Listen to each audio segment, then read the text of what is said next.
Bonjour à vous. Bienvenue sur la chaîne Histoire et Confession, merci de vous abonner à la chaîne pour ne rater aucune histoire. Les histoires que nous allons partager, inspirées de récits trouvés sur Internet, sont destinées exclusivement au divertissement. Elles ne doivent pas être interprétées comme des encouragements à imiter de tels actes ni comme des discriminations envers des personnes spécifiques. Je rentrais à la maison, épuisé, ne m'attendant à rien de plus qu'une soirée paisible, une parenthèse de calme après une journée harassante. Mais dès que je poussai la porte, je compris que quelque chose clochait. Le silence qui m'accueillit n'était pas celui, familier et apaisant, d'un foyer en sommeil. C'était un silence lourd, épais, presque hostile. Ils étaient tous là, assis sur le canapé comme s'ils m'attendaient. Ma mère. Ma femme, Dorothy. Mes fils. Et Paul. Paul, mon soi-disant meilleur ami. Leur visage était figé, leur regard obstinément fuyant. Aucun mot, aucun sourire.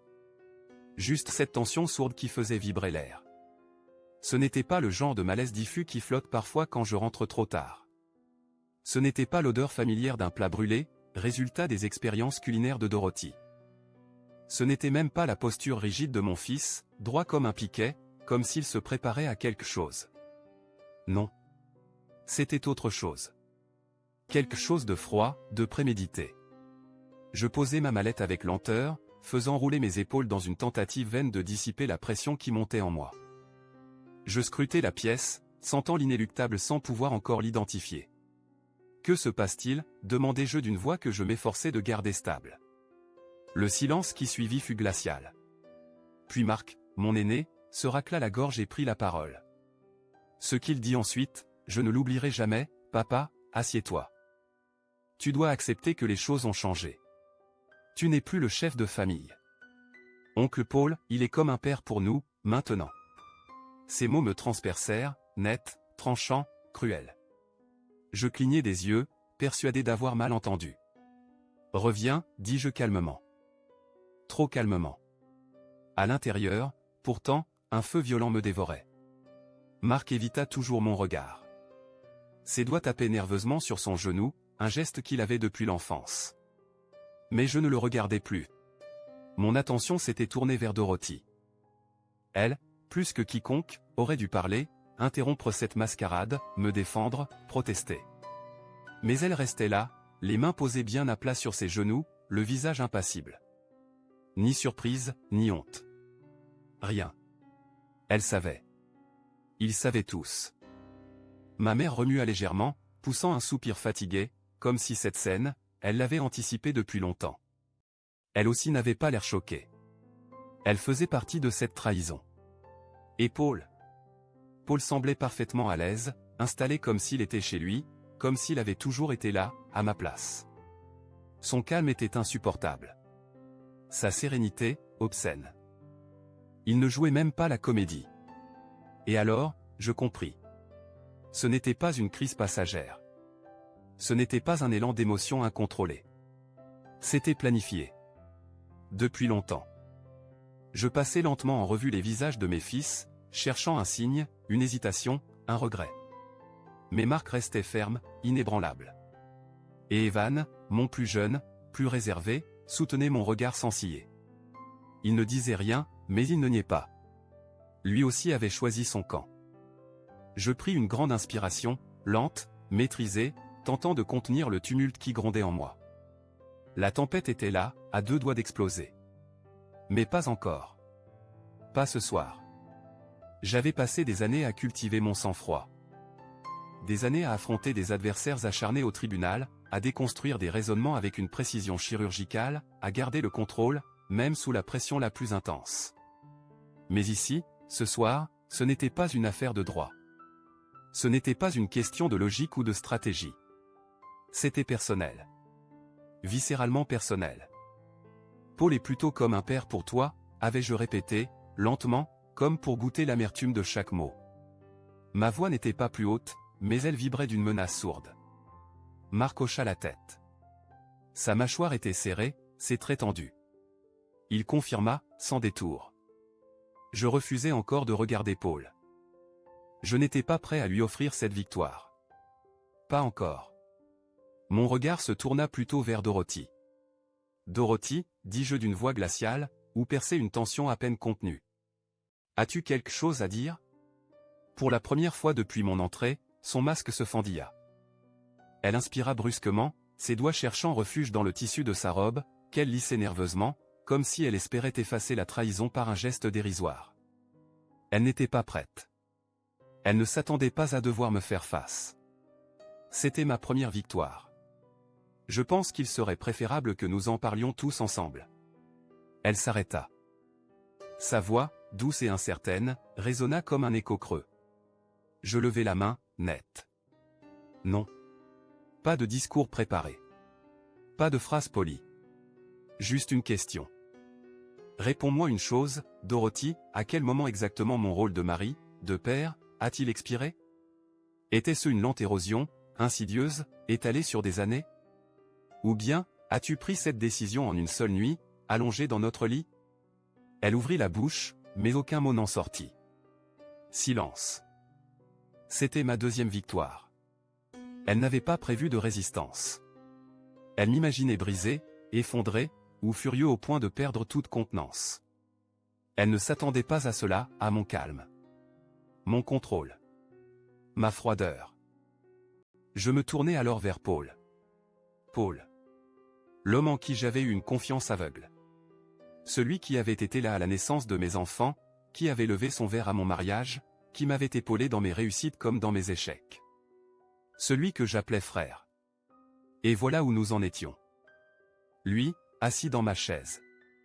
Dans ma maison. En ma présence. Patient, presque condescendant, attendant que je cède, que je m'incline. Mais je ne lui fis pas ce cadeau. Je souris. Lentement. Froidement. Un sourire qui, jadis, suffisait à déstabiliser les avocats les plus sûrs d'eux. Et ce fut suffisant. Une fraction de seconde, à peine perceptible, mais je la vis, une hésitation. Une faille dans son assurance. C'était ma troisième victoire. Je pris une inspiration posée, et reculai d'un pas, ajustant mes poignets comme si je sortais d'une réunion banale, comme si toute cette scène n'était qu'une perturbation mineure dans le déroulement d'une soirée parfaitement ordinaire. L'air semblait s'épaissir autour de nous, oppressant, mais je ne laissais rien paraître. Il n'aurait rien. Pas une fissure. Pas une goutte. Je me dirigeai lentement vers la porte, mon pas mesuré, presque désinvolte. Et puis, derrière moi, la voix de Paul, « Enfin, tu as quelque chose à dire ?» Voix douce, posée, arrogante. C'est ainsi qu'il avait osé me parler. Je me suis arrêté. Juste avant de franchir le seuil. J'ai légèrement incliné la tête, offert mon silence comme une lame suspendue au-dessus d'eux. Je l'ai laissé s'étirer, s'alourdir, s'épaissir jusqu'à ce qu'il devienne presque insupportable. Puis j'ai gloussé. Un petit rire sec, maîtrisé, qui en disait bien plus que n'importe quelle réplique. Une note méprisante. Une promesse. Ma quatrième victoire. Sans un regard de plus, je suis sorti. Ce soir n'était pas une défaite. Non. Ce soir était une préparation. Un point d'équilibre avant le mouvement. Et quand il comprendrait ce que je préparais, il serait bien trop tard. Je refermai la porte derrière moi et restai un instant dans le couloir. À l'écoute. Un frémissement de tissu, un soupir à peine contenu, des bruissements discrets, presque soulagés. Ils pensaient que j'étais parti. Cela suffisait à tout confirmer. Ils attendaient un éclat de rage, un effondrement, une supplique désespérée. Mais ils ne me comprenaient pas. Pas le moins du monde. Je longeai le couloir en silence, frôlant les cadres alignés au mur. Des photos de famille. Des sourires piégés derrière le verre, qui me narguaient désormais. Des moments figés, soigneusement mis en scène. Une illusion de loyauté, une fiction domestique. Dorothy. Ma mère. Mes fils. Paul. Des traîtres déguisés en proches. Mais ce n'était pas la trahison elle-même qui m'avait le plus frappé. C'était leur aisance. Leur tranquille certitude. Cette façon si naturelle qu'ils avaient de continuer, sans moi. Comme si mon absence allait de soi. Je poussai la porte de mon bureau et la refermai derrière moi avec le même calme inébranlable que j'avais cultivé depuis mon entrée dans la maison. Je m'assis dans mon fauteuil, m'adossai lentement, joignit les mains et expirait. La rage était là. Elle ne s'était jamais vraiment éloignée. Elle bouillonnait, tapie dans l'ombre, levée comme un serpent prêt à mordre. Elle me murmurait de faire demi-tour, de retourner dans le salon, de tout détruire. De traîner Paul dehors, de lui montrer ce qu'est la vraie douleur. Mais non. La violence est éphémère. Les cris s'estompent, les plaies se referment, les bleus disparaissent. Elle soulage peut-être un instant, mais elle ne transforme rien. La vengeance, elle, la vraie, celle qui change le cours des choses, demande du temps. De la précision. De la patience. Les pièces du puzzle se mettaient lentement en place. Les signes avaient toujours été là. Non pas invisibles, mais volontairement ignorés. Parce que j'avais voulu croire. Parce que j'avais choisi de faire confiance. Et aussi parce que l'influence de ma mère avait toujours été trop forte. C'est elle qui avait façonné ma vie sans jamais poser les mains directement sur le fil. Elle n'avait pas choisi Dorothy à ma place, non. Elle avait construit le récit. Elle avait soufflé, dirigé, orienté, sans que jamais cela ne paraisse. Elle s'était assurée que je vois en Dorothy le choix logique, la compagne idéale, sérieuse, douce, présentable, rassurante. Une femme pour bâtir une existence stable, respectable, digne. Et elle avait eu raison. Dorothy avait été tout cela. Jusqu'à ce qu'elle ne le soit plus. Jusqu'à ce que mon nom, mon rôle, ne lui suffise plus. Je me penchai en avant, mes doigts tapotant lentement le bois verni du bureau. Une pulsation régulière. Froide. Contrôlée. Paul. De tous les hommes du monde, pourquoi lui? J'avais déjà envisagé l'hypothèse d'une infidélité. C'est presque inévitable, quand on est avocat. On voit trop de secrets, trop de visages brisés, trop de mariages qui s'effondrent dans le silence. J'avais cru que si cela m'arrivait, je le saurais. Je le sentirais. Je reconnaîtrais le vide. Mais je ne l'avais pas vu venir. Parce que ce n'était pas une trahison brutale, unique, explosive. C'était un effacement progressif. Une transition. Une prise de contrôle douce, discrète, méthodique. Un coup d'état silencieux. Et c'est là qu'ils avaient commis leur erreur. Ils avaient cru que mon silence signifiait la soumission. Que mon départ sans éclat, mon calme, mon absence d'éclat de voix, étaient des signes d'abdication. À leurs yeux, j'étais devenu inoffensif, trop vieux, trop installé, trop fatigué pour me battre. Mais en vérité, j'étais déjà ailleurs. Pas encore physiquement, mais mentalement, émotionnellement, j'avais quitté ce théâtre de mensonges. Je n'étais plus dans ce salon. Je n'étais plus leur époux, leur père, leur ami. J'étais redevenu ce que j'avais toujours su être, ce que la vie domestique avait camouflé sous des années de compromis, un stratège. Et surtout, un homme qui n'avait plus rien à sauver. Et quand un homme cesse de s'accrocher à ce qu'il croit sien, quand il n'a plus d'attache, plus de crainte, plus d'illusion, il devient dangereux. Ce fut leur premier faux pas. Le deuxième? Croire qu'ils m'avaient tout pris. Qu'il ne me restait rien. Ils avaient oublié qui j'étais. Je suis avocat.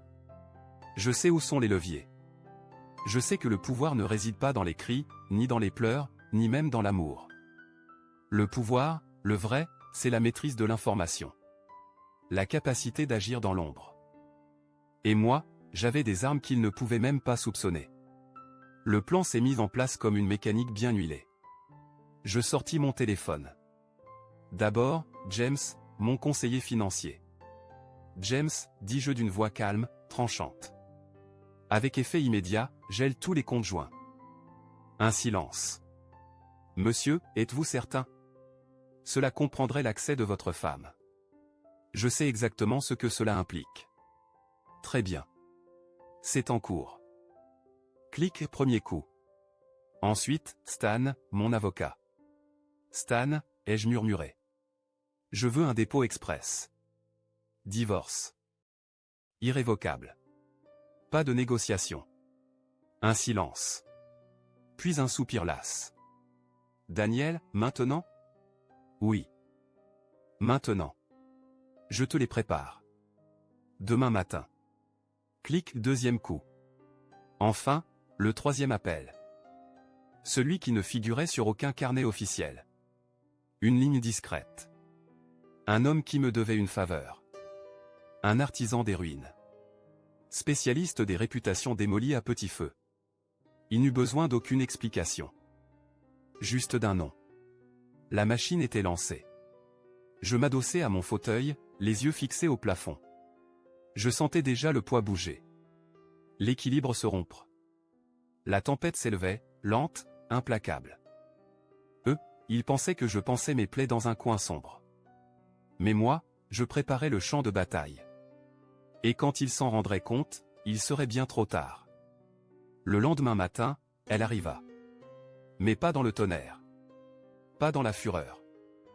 Non. Elle tomba avec le calme glacial d'une lame qu'on ne sent que lorsqu'elle a déjà tranché.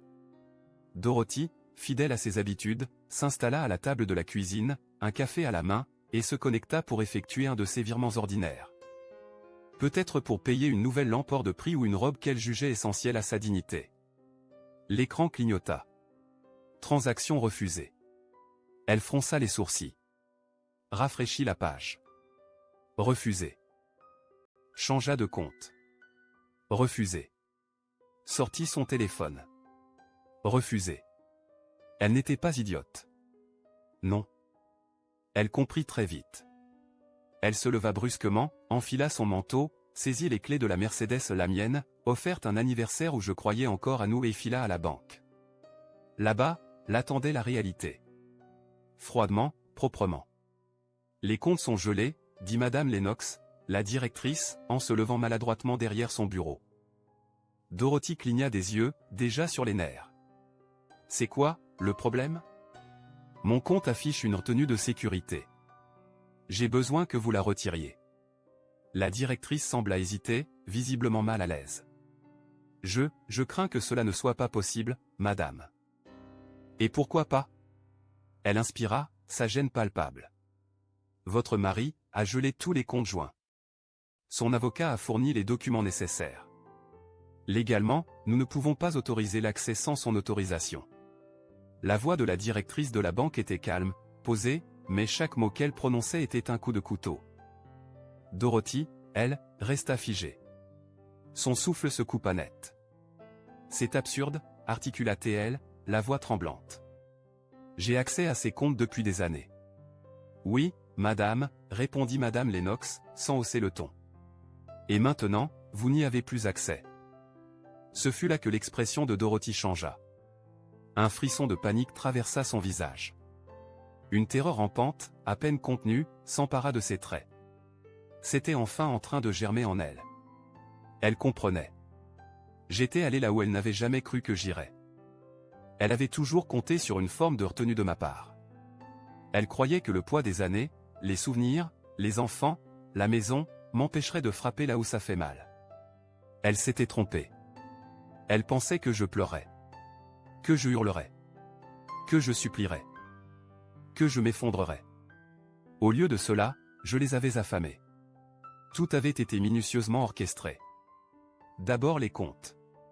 Ensuite, les cartes de crédit. Chaque ligne de crédit a son nom. Chaque accès. Tout ce qui lui permettait de prétendre que rien n'avait changé. Fini. Quand elle sortit de la banque, elle titubait presque. Ses mains tremblaient alors qu'elle appelait Paul, probablement avec une voix tranchée par la panique. Paul, il a tout gelé. Que fait-on? Mais Paul. Paul aussi avait ses illusions. Et elles étaient déjà en train de se dissiper. Pendant que Dorothy prenait d'assaut les guichets, que ses sourcils se fronçaient et que ses protestations devenaient de plus en plus vaines, j'étais déjà en train d'enclencher la phase suivante. Je n'avais laissé aucune issue. Elle pensait pouvoir s'en tirer avec ses cartes personnelles, avec ses réserves. Mais chacune d'elles, méthodiquement, était désactivée. Fermée. Inactive. C'était une hémorragie silencieuse. Sur le chemin du retour, elle tenta de s'arrêter dans un café. Peut-être pour souffler. Peut-être pour prétendre que tout allait bien. Elle tendit sa carte. Refusé. Elle en sortit une autre. Même réponse. Et même la petite carte noire, celle qu'elle gardait au fond de son sac à main pour les urgences, la laissa tomber. C'est à ce moment-là que la peur devint réelle. Totale. Elle n'était plus une épouse trahie, ni une femme blessée. Elle devenait une femme sans contrôle. Déchue. Vulnérable. Et pendant que Dorothy sombrait dans cette spirale d'angoisse, Paul s'engageait, lui aussi, sur sa pente. Son entreprise, qu'il aimait présenter comme un succès bâti de ses propres mains, n'était qu'une illusion. Un mirage dont j'étais, depuis le début, l'architecte discret. Ce n'était pas son intelligence, ni sa vision, qui l'avait propulsé. C'était moi. Mes contacts. Mes recommandations. Mon nom. Je l'avais introduit dans les bons cercles. Présenté aux bons clients. Je l'avais assis à des tables auxquelles il n'aurait jamais eu droit sans moi. Et maintenant, je tirais les ficelles que j'avais jadis nouées pour lui. Un à un, les nœuds se déliaient. L'un de ses plus anciens investisseurs, une entreprise de construction influente qui lui garantissait un flux régulier de projets, annula subitement tous ses contrats. Sans préavis. Sans explication. Juste un appel laconique. Ce n'était que le début. Puis vint ce courriel. Froid. Formel. Tranchant comme une lame d'acier poli. Suite à des circonstances imprévues, nous avons le regret de vous informer que notre partenariat est, par la présente, résilié avec effet immédiat. C'était son principal fournisseur. Celui qui alimentait la moitié de ses projets. Le socle de son activité. Et il venait, sans sommation, de lui retirer le tapis sous les pieds. Paul ne s'en rendait pas encore compte, pas tout à fait. Il devait encore croire à une erreur, un malentendu administratif, un bug passager. Mais en vérité, son entreprise était déjà sous assistance respiratoire. À midi, 2 autres investisseurs avaient pris la même décision. Retrait immédiat. Aucun mot. Aucun appel. Juste des silences, des réponses absentes, des contrats qui fondaient comme neige au soleil. Au dîner, sa trésorerie était au plus bas. Quand il se résolut enfin à consulter ses comptes, les chiffres étaient clairs, la crise était là. Pas demain. Maintenant. Irrémédiable. Je ne l'avais pas seulement évincé de ma vie. Je l'avais amputé de sa survie. Pendant que Dorothy et Paul tentaient de se débattre dans les décombres de leurs existences respectives, mes fils, Mark et Evan, eux aussi, allaient apprendre ce qu'il en coûtait de renier un père. Ils n'avaient jamais su apprécier ce que je leur avais offert. Les écoles privées, les séjours d'hiver dans les Alpes, les diplômes estampillés Ivy League, les berlines allemandes dans l'allée, tout cela n'était pas leur dû. C'était mon œuvre. Le fruit de mes sacrifices, de mes nuits blanches, de mes décisions. Et pourtant, ils m'avaient tourné le dos avec une facilité déconcertante. Ils avaient offert leur loyauté à Paul comme on jette une veste usée. Ils m'avaient remplacé avant même que je ne franchisse le seuil ce soir-là. Alors je leur ai donné ce qu'ils semblaient vouloir tant, une vie sans moi. Les premiers à payer furent les frais de scolarité. Marc, plongé dans son master, reçut un courriel administratif, sec et impersonnel. Votre solde de frais de scolarité est échu. Si le montant n'est pas réglé dans un délai de 7 jours, votre inscription sera suspendue. Simple. Brutal. Irréfutable. Evan, plus insouciant, plus distant, se heurta quant à lui à un vide total. Un jour, son allocation mensuelle fut simplement absente. Pas de virement. Pas de message. Rien. Il appela la banque, inquiet, puis furieux. Et comme leur mère avant lui, il reçut la même réponse implacable, votre père a révoqué tout accès à ses fonds. Vous n'avez plus d'autorisation. La panique, alors, s'installa. Viscérale. Elle prit racine dans le silence. Elle grandit dans l'absence. Le soir, les appels commencèrent à tomber, un à un. Dorothy. Mes fils. Paul. Même ma mère. Celle qui m'avait élevé. Celle qui avait façonné ce scénario dans l'ombre, en tirant doucement les ficelles. Celle qui avait orienté mes choix comme on trace une route invisible sous les pas d'un enfant. Elle aussi, elle composa mon numéro. Je n'ai répondu à aucun d'eux. Pas encore. Pas tant qu'ils n'auraient pas ressenti, pleinement, le poids de leur choix. Pas tant qu'ils n'auraient pas goûté à ce que signifiait réellement l'absence. Pas tant qu'il ne leur serait pas devenu indéniablement clair que l'homme qu'ils avaient écarté comme un meuble devenu encombrant, était, en réalité, le socle même de leur monde. La nuit tomba sur la maison. Et je les imagine. Tous. Rassemblés dans le même salon où ils m'avaient jugé, remplacé, trahi. Assis dans la même configuration, mais cette fois, l'atmosphère avait changé. Le calme n'était plus de leur côté. Le pouvoir avait changé de main. Ils n'avaient plus le contrôle. Je l'avais repris. Il s'agitait. Haletait. Et moi, je les regardais se noyer, un à un, sans un mot, sans un geste, avec la même froideur clinique que celle d'un chirurgien qui observe l'effet d'une incision parfaitement exécutée. Paul, encore accroché à son illusion de stabilité, était là, dans son bureau luxueux, entouré de meubles qu'il croyait mériter, sirotant son café hors de prix dans une tasse de porcelaine. Il n'avait pas encore compris. Pas encore vu venir la vague. Il ne savait pas que tout ce qui le soutenait était déjà en train de s'effondrer. Son entreprise. Ce n'avait jamais été un monument de talent ou d'acharnement. C'était un château de cartes construit sur mes épaules. Un échafaudage de faveurs, de relations, de crédits empruntés. Tout venait de moi. Mon réseau. Mon nom. Ma réputation. Et je lui avais tout donné. Sans compter. Parce qu'à l'époque, je croyais encore qu'il était mon frère. Aujourd'hui, j'avais décidé de tout reprendre. Premier coup, les investisseurs. Le signal ? Un simple email, mais dont l'objet résonna comme un glas, résiliation du contrat. Paul parcourut le message, les sourcils froncés, une ride verticale se dessinant entre ses yeux. Pour des raisons financières imprévues, nous avons le regret de vous informer que notre contrat avec votre entreprise est résilié. Avec effet immédiat. Il serra les dents. L'expéditeur était l'un de ses plus gros clients, une source de trésorerie stable, régulière. Il fixa l'écran, incrédule, puis attrapa son téléphone. Une main dans les cheveux. Un froncement de sourcils. Il tenta de se rassurer. Ce n'était qu'une erreur, forcément. Un simple malentendu qu'un coup de fil résoudrait. Il composa le numéro.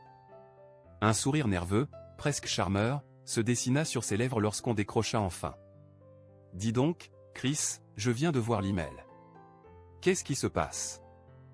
Un silence. Long. Profond. Lourd de sens. Puis, enfin, Chris soupira. « Paul, je suis désolé, mec. Vraiment. Mais on ne peut plus être associé à toi. » La main de Paul se crispa sur le téléphone. « Quoi ? Pourquoi ? Qu'est-ce qui a changé depuis la semaine dernière ? » Encore un silence. Puis les mots tombèrent, secs, implacables. « Daniel. » Tout est devenu froid. Paul déglutit. La gorge sèche. « Et lui ? » Chris hésita.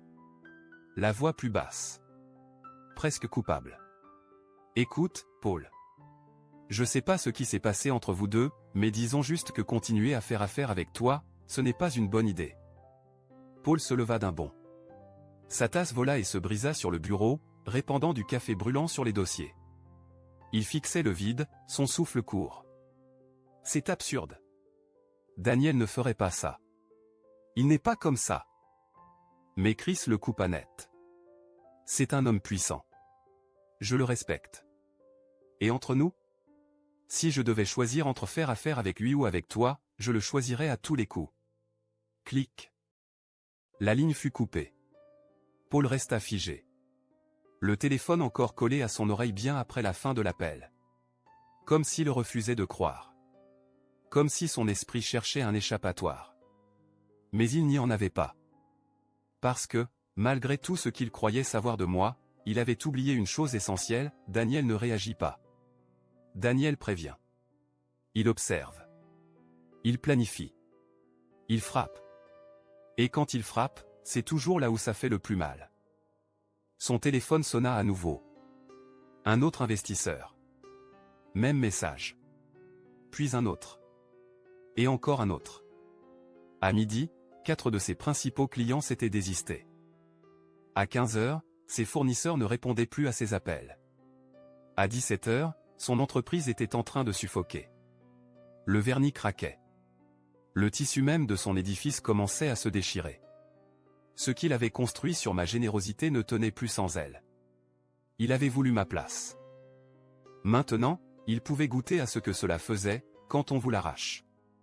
Puis vint le coup fatal. Celui qu'on ne voit jamais arriver.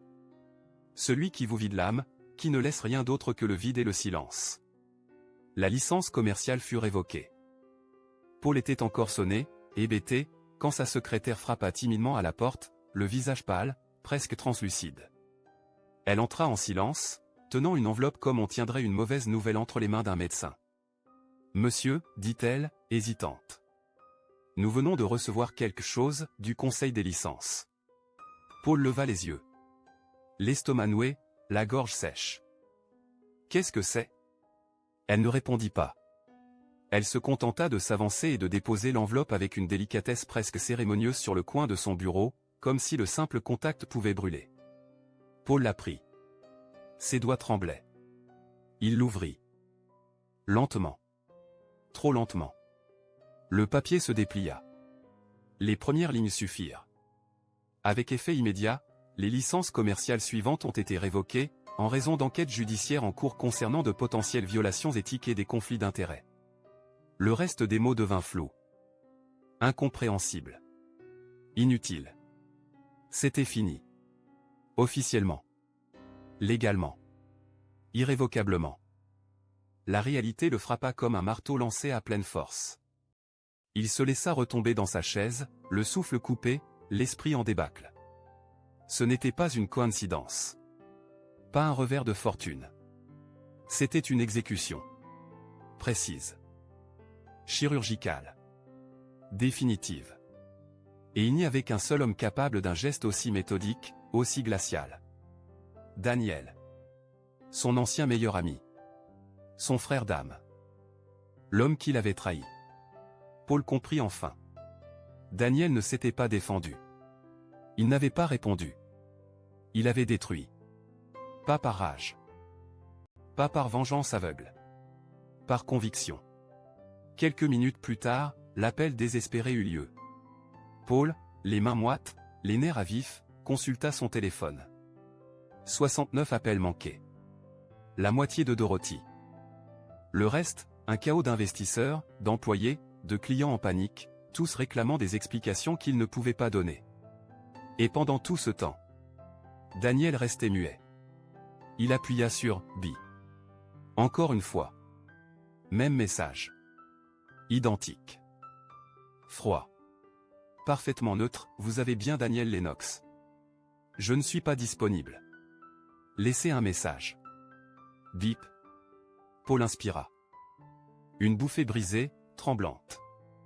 Daniel, je ne sais pas ce que c'est, ce que tu fais, mais, tu dois arrêter. S'il te plaît. Parlons-en. Rappelle-moi. Bon, ça suffit. Clic appel terminé. Message ignoré. Il resta là, le téléphone dans la main, le cœur battant comme un tambour de guerre. Et pour la première fois de sa vie, Paul eut peur. Pas peur de perdre. Pas peur du ridicule. Peur d'être effacé. Parce que Daniel n'était pas seulement en colère. Il n'était pas dans la vengeance. Il était dans l'effacement. Il ne punissait pas. Il rayait. Et Paul ne pouvait rien faire. Rien pour l'arrêter. Rien pour inverser le cours. Ce soir-là, la maison fut plongée dans un silence glacial.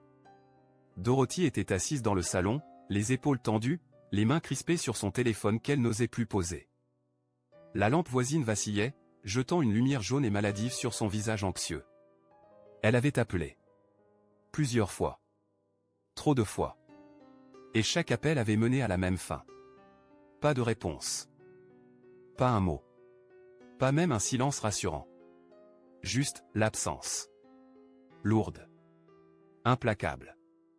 Totale. Les doigts tremblants, Dorothy tenta une dernière fois d'appeler Paul. Mais même avant que la première sonnerie ne retentisse, elle savait déjà ce qu'elle allait entendre.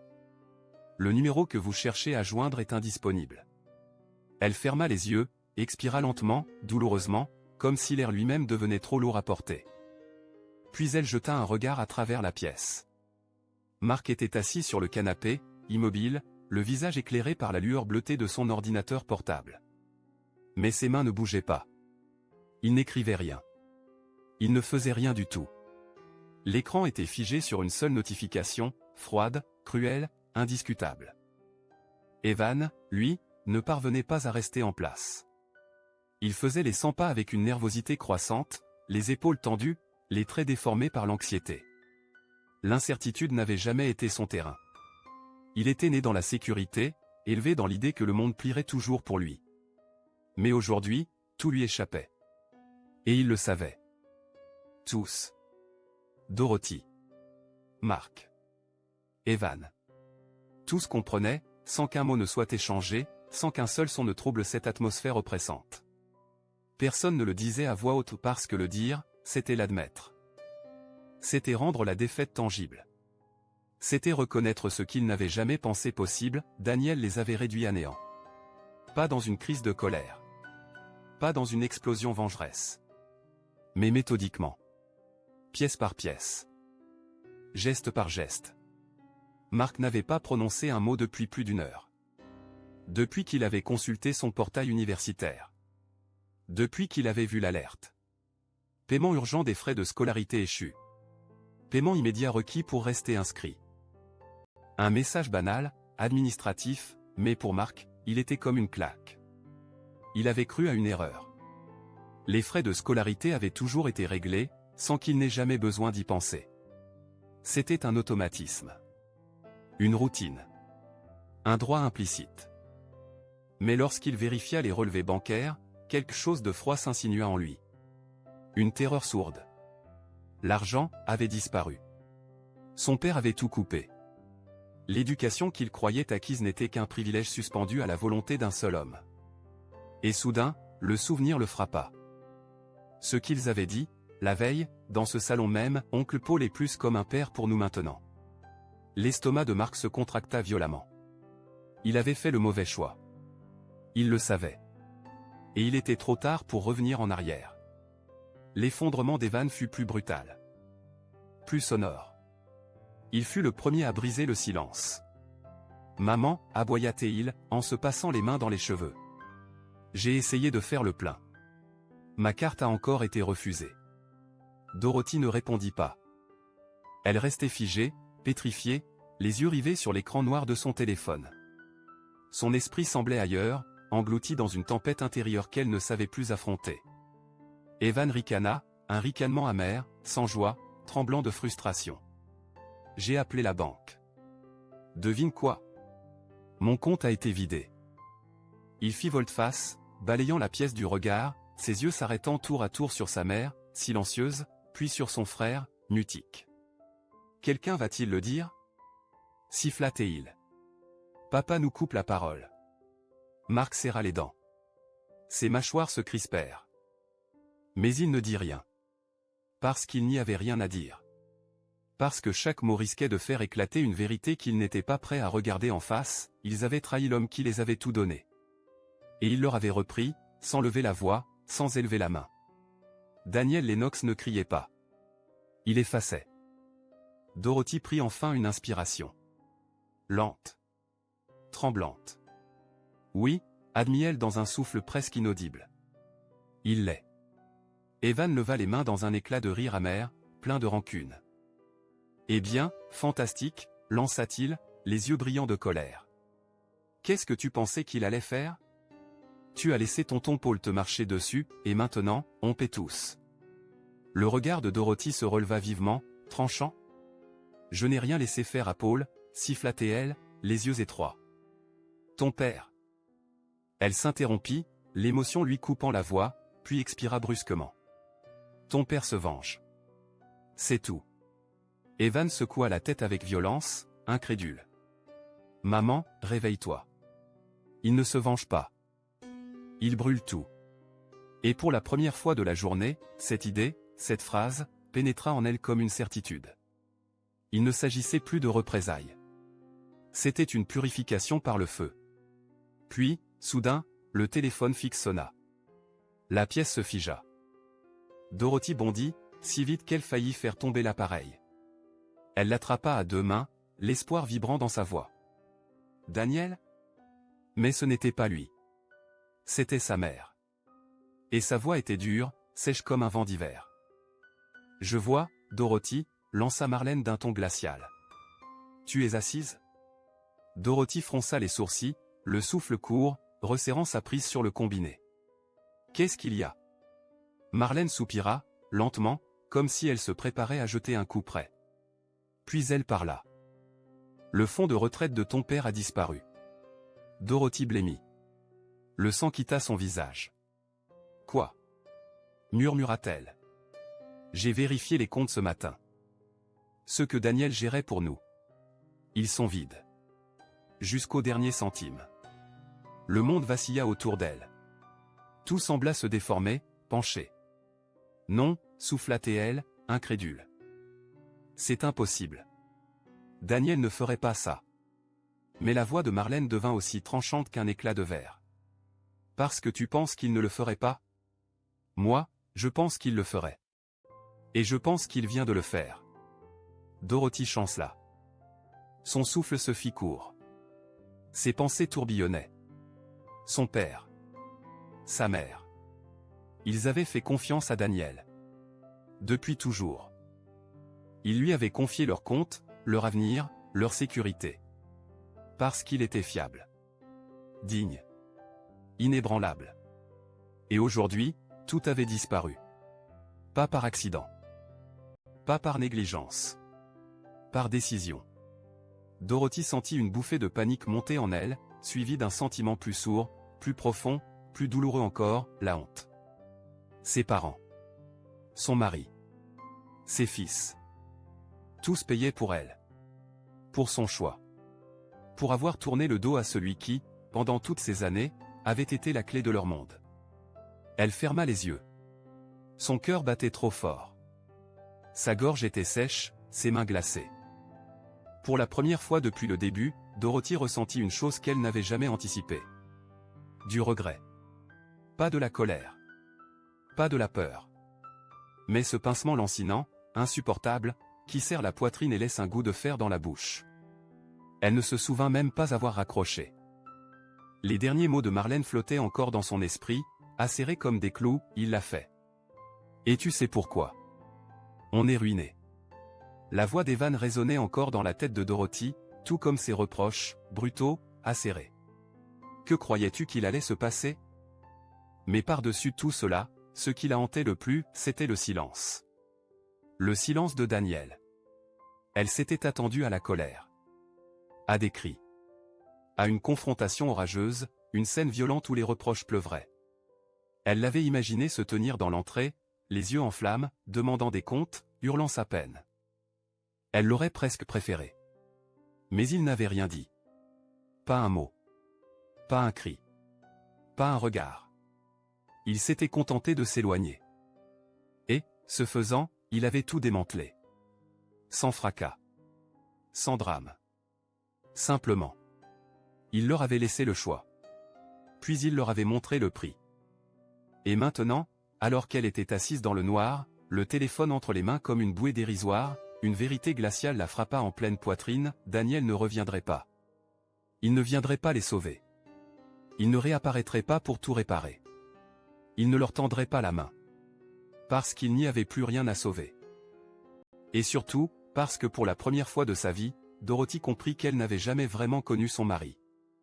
Elle avait connu la version docile, généreuse. Celle qui donnait sans compter. Celle qui aimait en silence, sans condition. Celle qui pliait, mais ne rompait jamais. Mais pas l'homme derrière le masque. Le vrai Daniel. Celui qui regardait le monde s'écrouler autour de lui, et ne levait pas le petit doigt. Pas par cruauté. Mais par justice. Par lucidité. Le château de cartes s'était effondré cette nuit-là. Allongé dans le lit, les yeux écarquillés, fixant le plafond comme s'il pouvait lui offrir des réponses, Dorothy revivait chaque instant. À quelle vitesse tout avait chuté. À quel point une seule journée avait suffi à faire basculer une vie qu'elle croyait solide, intouchable. Hier encore, elle se croyait en sécurité. Aujourd'hui, il ne restait rien. Et pire encore, elle ne pouvait blâmer que elle-même. Elle avait connu la peur, autrefois. La peur d'être une étudiante sans argent, dans un studio glacé. La peur, plus profonde encore, d'être une mère débordée, impuissante devant deux nourrissons hurlants. Même la peur silencieuse, intime, de ne plus aimer son mari. Mais ça. Ceci. c'était autre chose. Ce n'était pas juste la peur. C'était la dévastation. Elle avait tout perdu. Et pour la première fois de sa vie, elle ne savait pas comment reconstruire. La maison était en désordre. Ses fils dans la tourmente. Sa mère n'arrêtait pas d'appeler. Paul s'était enfermé dans un silence total. Et celui qui, en un seul geste, pouvait tout remettre en ordre, celui qu'elle avait trahi, ne répondait pas. Elle tenta encore. Appuya sur le bouton d'appel.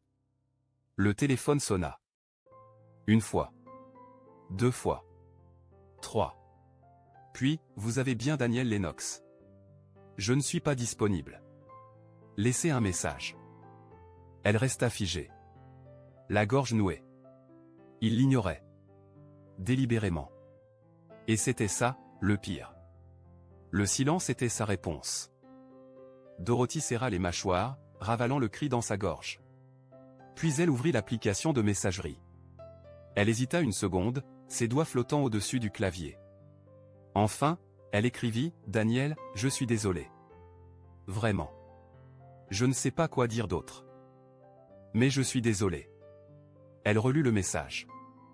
Le trouva vide. Pathétique. Inutile. Elle ajouta « Je comprends maintenant. » Tu ne reviendras pas, elle appuya sur envoyer. Et resta là, le téléphone sur la poitrine, espérant une réponse, même si une partie d'elle savait déjà qu'elle ne viendrait jamais. Rien. Pas un email. Pas un mot. L'écran resta vide, muet, indifférent à sa détresse. Alors, dans un dernier sursaut d'espoir, Dorothy attrapa le téléphone fixe de la maison. La maison. Celle qu'ils avaient construite ensemble. Celle où ils avaient ri, élevé leurs enfants, vieillis à deux. Ils ne pourraient pas ignorer un appel de chez eux, se dit-elle. Pas de ce lieu chargé de leur histoire. Mais il le fit. Il la laissa sonner. Et c'est là qu'elle comprit. Vraiment. Ce n'était pas une crise. Ce n'était pas un avertissement. Ce n'était pas une punition passagère. Daniel ne reviendrait pas. Dans le salon, Mark et Evan s'effondraient, eux aussi. Pas physiquement, non. Mais tout ce qui les avait portés, toute l'ossature invisible de leur monde, l'argent, le confort, la stabilité avait disparu. Ils n'avaient jamais appris à avoir peur de l'instabilité. L'argent avait toujours été là. Discret, constant, silencieux. Une force naturelle, comme l'air ou la gravité. Jusqu'à aujourd'hui. Jusqu'à ce que l'homme qu'ils avaient chassé comme un meuble trop vieux, leur retire tout. Et ils ne savaient pas comment réagir. Je comprends pas, marmonna Mark en faisant les 100 pas. Il peut pas. Il peut pas juste tout couper comme ça, si? Evan ricana, sans humour. Ouais. Génial. Il vient de le faire. Mark se passa la main dans les cheveux, le regard perdu. Mais maman, elle va pas nous laisser sans abri, hein? Il va pas nous abandonner comme ça. Dorothy voulut dire non. Elle voulut affirmer, rassurer, poser une main sur leur angoisse comme elle l'avait fait quand ils étaient enfants. Mais rien ne sortit. Parce qu'elle n'en était plus sur elle-même. Evan, furieux, lui arracha son téléphone. Tant pis. Je l'appelle moi. Messagerie. Mark essaya à son tour. Messagerie. Puis vinrent les messages. Les voix tremblantes, les phrases hachées, cassées par la peur. Papa, allez. On était en colère. On a dit n'importe quoi. Tu es toujours notre père. Rappelle-nous. S'il te plaît, papa. On est désolé. On a besoin de toi. Mais Daniel ne répondit jamais. Et le silence, ce silence, froid, vaste, implacable, faisait bien plus mal que n'importe quelle réplique, n'importe quelle punition. Il n'avait pas crié. Il n'avait pas frappé. Il avait juste laissé faire. Et maintenant, il touchait enfin le fond du choix qu'ils avaient fait. Dorothy, elle, tenta une dernière fois. Une tentative discrète, presque clandestine. Mais désespérée. Elle savait ce qu'elle devait faire. Le voir. En face. Lui parler. L'implorer. Le regarder dans les yeux. Lui dire qu'elle avait eu tort. Qu'elle ne savait plus comment respirer sans lui. Elle prit ses clés, monta dans la voiture qu'il lui avait achetée, et se rendit à son bureau, son cœur battant dans sa gorge, une dernière once d'espoir nichée au creux du ventre. Mais en arrivant, la réceptionniste leva à peine les yeux. Son visage était neutre, poli, mais glacial. « Je suis désolé, Madame Lennox, dit-elle avec un calme professionnel. Monsieur Lennox a donné des instructions strictes, pour ne pas vous voir. Le monde chancela. » Dorothy cligna des yeux, hébétée. Pour ne pas voir son propre mari? Souffla-t-elle, forçant un sourire tremblant. Vous devez faire erreur. Nous sommes mariés. Il me recevra. La réceptionniste hésita. Son regard se fit plus doux, mais pas moins ferme. Elle ouvrit un tiroir et en sortit une enveloppe, qu'elle tendit à Dorothy avec un geste empreint d'une compassion silencieuse. Comme si elle connaissait déjà la fin de l'histoire. Dorothy prit l'enveloppe. Elle savait ce qu'elle contenait. Et pourtant, son cœur s'accrocha à l'impossible. À un miracle. Mais même l'enveloppe semblait lourde. Définitive. Le poids exact de ce qu'elle avait perdu. Dorothy s'écarta, les doigts tremblants, le souffle court, l'enveloppe comme un poids brûlant entre ses mains. Elle l'ouvrit. À l'intérieur, un seul document. Officiel. Impeccablement rédigé. Une demande de divorce. Déposée. Signée. Complète. Il n'y avait rien à contester. Rien à discuter. Tout avait déjà été fait. Un petit mot y était agrafé, écrit d'une écriture reconnaissable entre toutes. La sienne. Juste 5 mots. Rien de plus. Il n'y a plus rien à réparer. Dorothy ne pouvait plus respirer. C'était fini. Elle avait tout perdu. Et Daniel? Daniel l'avait déjà lâché. Cette nuit-là, un second coup tomba, brutal et sec. Mais cette fois, à la maison. Lorsque Dorothy franchit le seuil, encore tremblante, Marlène l'attendait. Assise dans le salon, droite, les mains jointes sur ses genoux. Le regard froid. Dur. Elle savait. Je t'avais prévenu, dit-elle simplement, d'une voix tranchante comme l'hiver. Dorothy resta figée. Je t'avais dit de faire attention. Un rire amer s'échappa d'elle. Attention? Elle secoua la tête. À quoi, mère? À ne pas sous-estimer un homme comme Daniel, répondit Marlène, calme, implacable. Dorothy serra les poings. Les larmes menaçaient. Tu l'as dit, après. Pas avant. Mais Marlène la coupa, sèche. Je te l'ai dit. Que certains hommes s'adaptent. Que ton père s'adapte. Elle la fixa, longuement. Mais Daniel? Daniel n'est pas ton père. Un silence, lourd, brutal. Puis elle conclut, je t'ai dit ce qu'il fallait faire pour garder un homme comme lui. Au lieu de ça, tu as laissé ton orgueil tout anéantir. La voix de Dorothy se brisa. Je voulais juste, ma liberté. Marlène hocha lentement la tête. Et maintenant, tu l'as. Un silence. Dis-moi, qu'est-ce que tu ressens? Dorothy n'avait pas de réponse. Pas même un murmure. Parce que la vérité était là, crue et indiscutable, c'était l'enfer. À minuit, ailleurs dans la ville, Paul s'effondra. Tout était parti. L'entreprise, la fortune, le prestige, les relations. Même l'illusion. Mais pire encore, Daniel. Ce n'est qu'à cet instant qu'il comprit vraiment. Daniel lui avait fait confiance. Daniel l'avait hissé, soutenu, porté. Et lui, Paul, l'avait trahi. Mais il refusait de s'effondrer en silence. Il voulait des réponses, un dernier combat, un face-à-face. Une chance, même maigre, de reprendre le dessus. Il monta dans sa voiture. Conduisit droit jusqu'à la maison de Daniel. Franchit les marches à grandes enjambées et frappa violemment à la porte. « Daniel !» hurla-t-il. « Sors et fais-moi face !» Un silence. Une tension. Un moment suspendu. Puis, la porte s'ouvrit. Et Daniel apparut. Calme. Froid.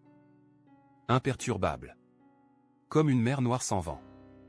Paul sentit sa rage vaciller. Car l'homme face à lui n'était pas en colère. Il avait déjà gagné. Et Paul?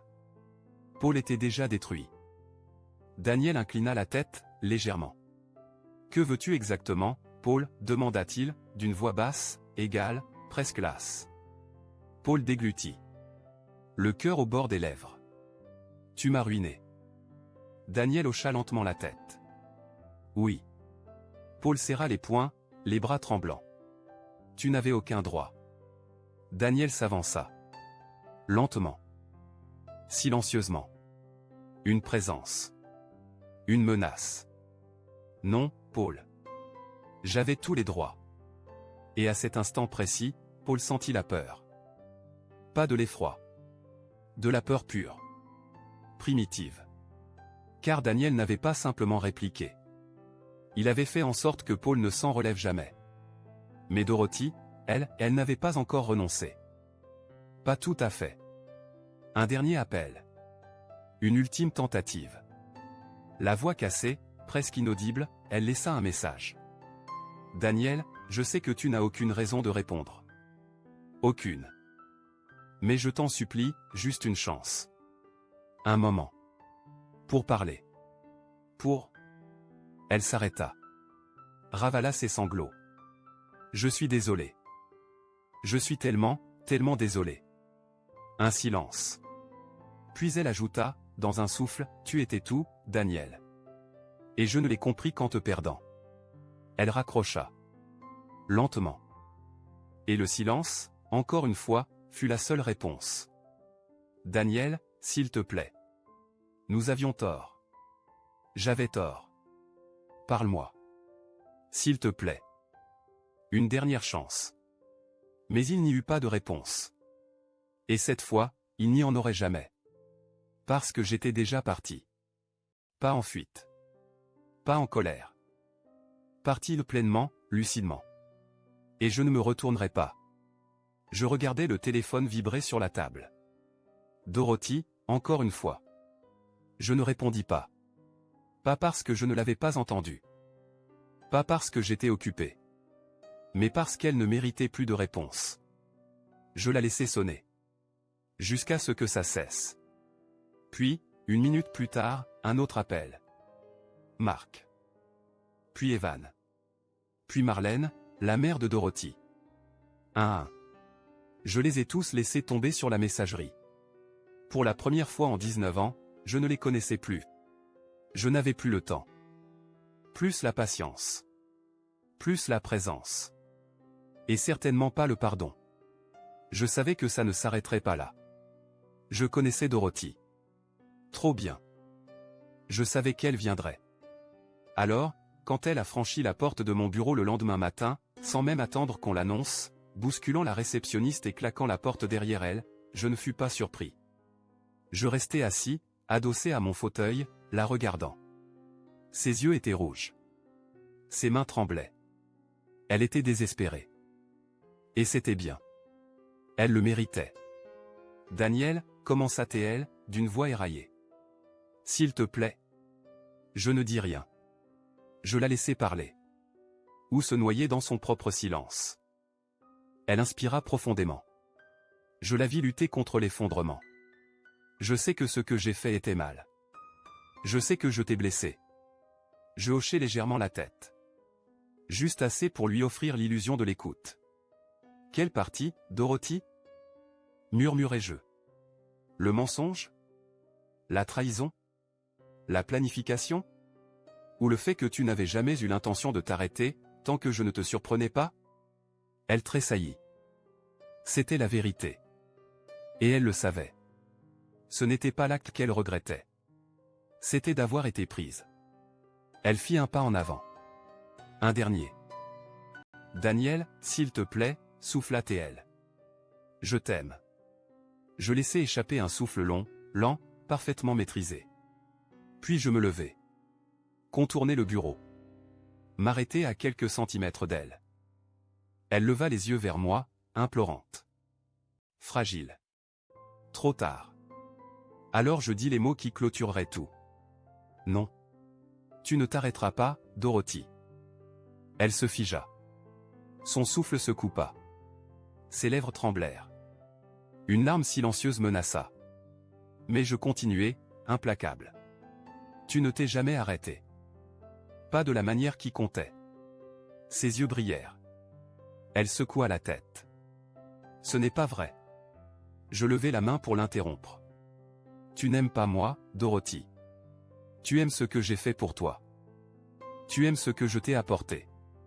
Tu aimes la sécurité. Le style de vie. L'illusion. Elle voulut répliquer. Mais les mots restèrent coincés. Parce que tout ce que je venais de dire était vrai. Et pour la première fois, elle n'avait plus rien à offrir. Rien qui puisse me ramener. Mais moi, l'homme, le mari.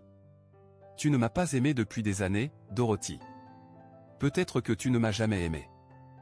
Elle secoua vivement la tête, les yeux écarquillés, s'approchant comme si elle pouvait effacer mes mots d'un geste. Ce n'est pas vrai. J'ai fait une erreur. Je souris. Un sourire froid, maîtrisé, distant. Le genre de sourire qui arrête net, qui laisse l'autre figé entre le regret et l'effroi. Tu n'as pas fait une erreur, Dorothy, dis-je doucement. Tu as fait un choix. Et maintenant, tu dois vivre avec. Plus tard dans la soirée, ce furent mes fils qui vinrent me confronter. Les mêmes qui avaient fait leur propre choix. Les mêmes qui, hier encore, me regardaient comme un homme dépassé. Quand je suis rentré à la maison, Mark et Evan étaient là, dans le salon. Debout. Les bras croisés. Le visage sombre, fermé. J'ai refermé la porte derrière moi, lentement, puis je m'y suis adossé. Silence. Danse. Inconfortable. Puis Mark, finalement, a rompu le silence. « Papa, allez, dit-il d'une voix tendue. C'est pas un peu extrême ?» Je ne répondis pas. Il soupira, haussa les épaules, agacé. « Bon, d'accord, on a compris. Maman a fait une erreur. Mais, tu trouves pas que nous ruiner, c'est un peu trop ?» Je haussai un sourcil. « Vous ruiner ?» répétai-je, d'une voix neutre, presque curieuse. Evan ricana, sans humour. « Papa, on n'a plus rien. Plus d'argent, plus de sécurité, plus d'avenir. » Je laissai leurs mots flotter dans l'air. Juste assez longtemps pour qu'ils entendent l'écho du vide qu'ils avaient eux-mêmes creusé. Puis j'ouvris la porte. Je m'approchai. Lentement. Droit. Calme. Et je dis ce qu'ils devaient enfin entendre, « Bienvenue dans la vie où vous pensiez que je n'avais aucune importance. » Mark ferma la bouche. Evan déglutit. « Vous pensiez que j'étais juste là, continuai-je, que j'existais. Que ma présence était optionnelle. Que j'étais un compte en banque. Une figure silencieuse dans un décor confortable. » Je les regardais tous les deux. Un à un. Et quand vous avez cru avoir trouvé un remplaçant, vous m'avez renvoyé. Comme un employé devenu inutile. Comme un objet périmé. Un léger rire m'échappa. Sec. Vide. Il ne dit rien. Parce qu'il savait. J'avais raison. Et maintenant qu'il voyait les ruines, il voulait que je revienne. Que je répare. Que je les sauve. Mais ils avaient déjà fait leur choix. Et moi aussi. Puis, comme prévu, vint la dernière tentative. Paul. Un dernier sursaut désespéré. La nuit tombait. Je rangeais mes affaires dans le calme d'un bureau désormais vidé de toute attache, quand j'entendis frapper à la porte. Je n'eus même pas à deviner. Je l'ouvris. Paul était là. Évidemment. L'air hagard. Les épaules basses. Le teint livide. Un homme qui avait tout perdu. Parce qu'il l'avait mérité. « Daniel, commença-t-il, la voix rauque. Il faut qu'on parle. » Je ne bougeais pas. Je ne l'invitais pas à entrer. Je le regardais simplement. Il se frotta le visage, comme s'il tentait d'effacer l'humiliation elle-même. « J'ai merdé, murmura-t-il. Je sais. Mais tu m'as détruit, mec. Tu as ruiné mon entreprise, ma réputation, toute ma vie. » Je le laissai parler. Laissai sortir ses mots. Ses excuses. Ses regrets. Ses tentatives pathétiques de rediriger la faute ailleurs. De me faire endosser la moitié de son échec. Mais il ne savait pas encore que ce n'était pas la colère qui m'habitait. C'était la clarté. Et elle était bien plus froide. Puis, enfin, j'ai parlé. Bien. Paul cligna des yeux, confus. Quoi? Je me suis approché. Lentement. Ma voix s'est faite plus basse, plus calme. Plus tranchante. Bien, ai-je répété. Je veux que tu saches ce que ça fait de tout perdre, d'être trahi par quelqu'un en qui tu avais confiance. De voir les gens que tu aimes, te tourner le dos. Ses lèvres tremblèrent. Il avala péniblement. Daniel, je ne voulais pas, tu l'as fait, coupai-je. Et c'est pour ça que je m'interrompis. Parce qu'en vérité, je m'en fichais. Complètement. Et lui le comprit. Son visage perdit ses dernières couleurs. Il ne restait rien à réparer. Pas de pardon. Pas de seconde chance. Je le laissai dans ce silence qui disait tout. Puis, sans un mot de plus, je refermai la porte.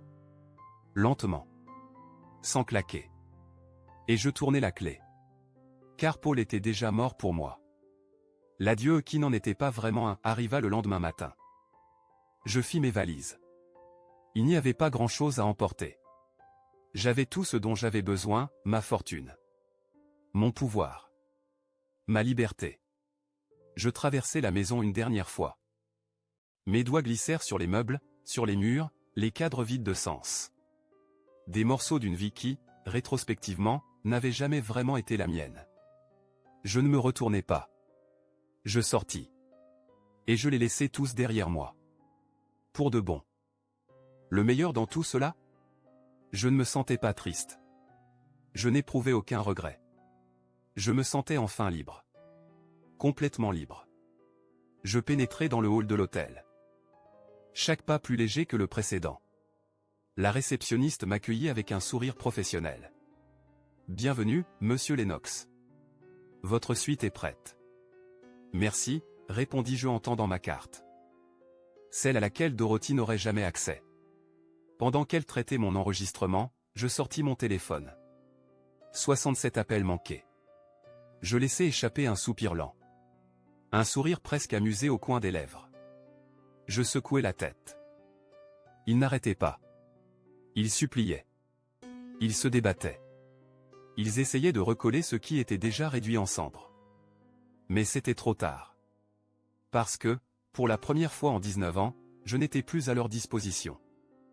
Je n'étais plus leur filet de sécurité. Je n'étais plus l'homme à qui on pouvait tout prendre sans rien rendre. J'étais fini. Et eux? Ils étaient exactement là où ils méritaient d'être. Les retombées commencèrent à l'aube. Le désespoir atteignait son paroxysme. J'ignorais les appels toute la nuit. Mais les messages, eux, continuaient d'affluer. Dorothy, Daniel, s'il te plaît. Je t'en supplie. Parle-moi. Juste un mot. Marc, papa. Viens. On peut encore arranger ça. Rencontrons-nous.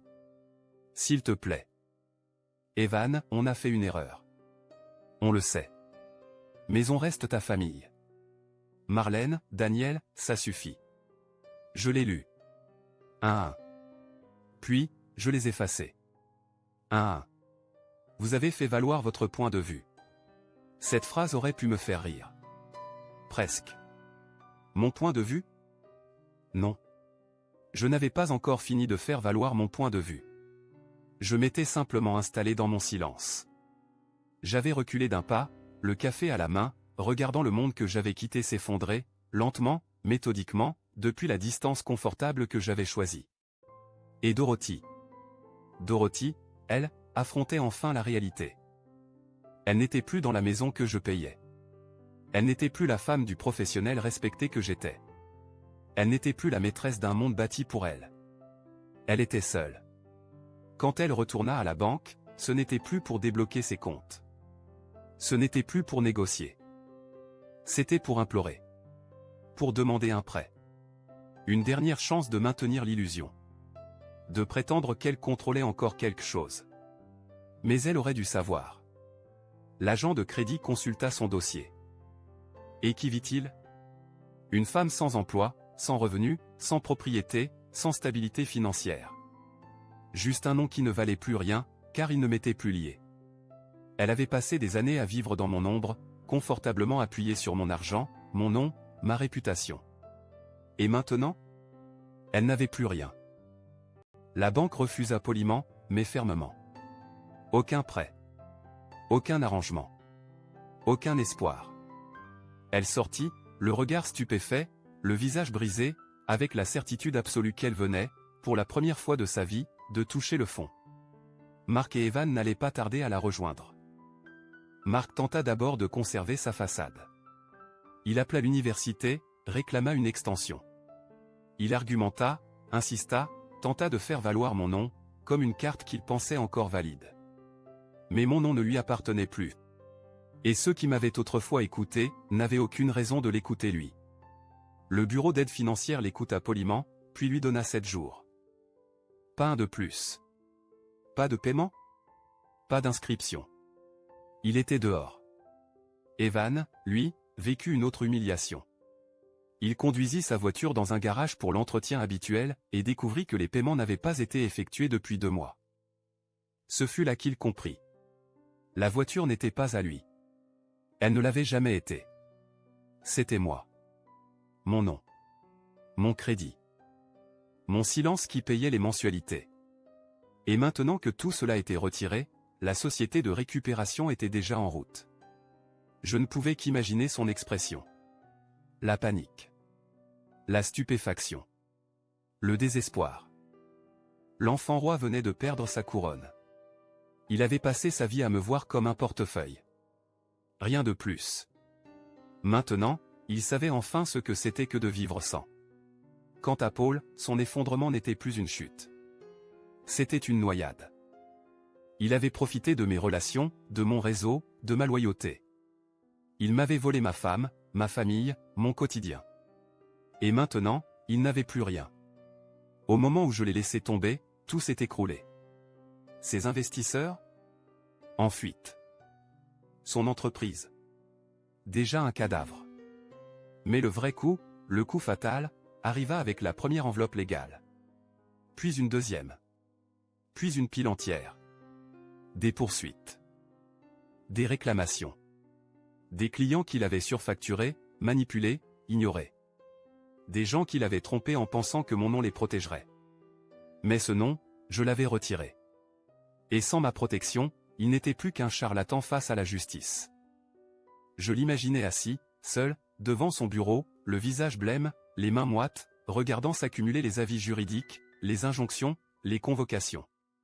Réalisé, trop tard, que l'homme qu'il pensait pouvoir remplacer avait fini par le détruire. Complètement. Bien. Qu'il pourrisse. Au 3e jour, les appels commencèrent à ralentir. Les messages perdirent leur venin. La colère se dissipa. Ce n'était plus des reproches, ce n'était plus des accusations. C'étaient des supplications. Il ne me demandait plus d'être raisonnable. Il mendiait. Et c'est à ce moment-là que j'ai su. J'avais gagné. Je les avais brisés. J'étais assis dans ma suite d'hôtel, seul, serein, parcourant les messages sans plus aucun poids sur la poitrine, ressentant quelque chose que je n'avais pas connu depuis des années, du soulagement. De la paix. J'étais libre. Pour la première fois depuis que j'avais épousé Dorothy. Pour la première fois depuis que j'avais été sculpté, modelé, manipulé pour devenir le mari idéal, le soutien inébranlable, l'homme qu'on regarde sans jamais vraiment voir. Je n'étais plus le filet de sécurité de personne. Je n'étais plus le plan B. Je n'étais plus le portefeuille. J'étais moi. Et j'aimais ça. L'appel final arriva un vendredi soir. Je ne comptais pas répondre. Je savais déjà ce que j'entendrais. Mais quelque chose, dans ce moment précis, dans le calme de cette nuit-là, me poussa à décrocher. Ce n'était pas la nostalgie. Ni la pitié. Ni le regret. Juste, la curiosité. J'approchai le téléphone de mon oreille. Le silence s'installa. Long. Fragile. Puis sa voix, presque inaudible, cassée, « Daniel. » Je ne répondis pas. Elle expira, tremblante. Je ne sais même pas quoi dire.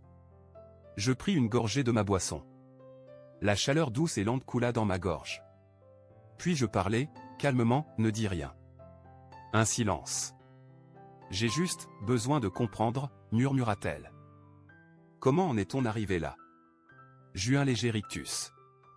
Un rire discret, pas moqueur, juste incrédule. Comme si elle ne le savait pas déjà. Mais je répondis.